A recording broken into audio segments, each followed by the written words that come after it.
We lost our long snapper to the transfer portal. He's going ahead and entering into that bad boy.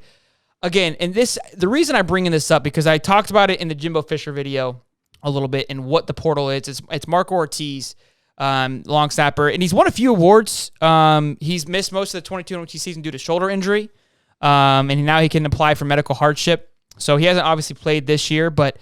And again, should we panic? Is it a negative thing? No, I think what's really happening is I expect to see this portal season and this whole transfer portal just atmosphere explode. We were talking about recruiting a little bit with Uncle Lou and the importance of it and how it's not important, et cetera, et cetera. I think the transfer portal is going to be just as valued, if not even more valued, than recruiting, honestly, because it's going to be free agency.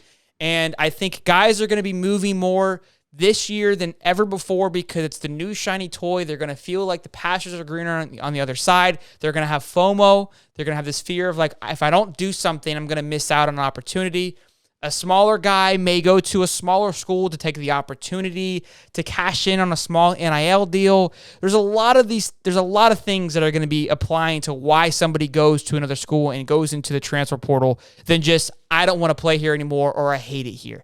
And I think we have to be expectant of that. We have to realize that and not get too worked up about it and not, freak out about it. I think it's going to happen more and more as we get closer to the end of the season. I mean, you see Texas A&M is an absolute dumpster fire. We forgot to ask Uncle Lou about that. That was your job, Steve.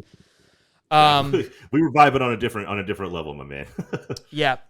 So what's your thoughts, Dave? I mean, you think that on the same page here? Are you in different yeah, look, I mean, with the portal is not just when kids were transferring before and they weren't getting paid, it was usually because there was friction between the player, the coaches. The coach didn't like his playing time. He didn't like his coach. He didn't like the environment, didn't like his roommate. He didn't like something about his current situation. So that's when transfers became a thing, right? That's when you saw somebody leave. With the portal and the NIL, there are so many different reasons why these kids look to go elsewhere.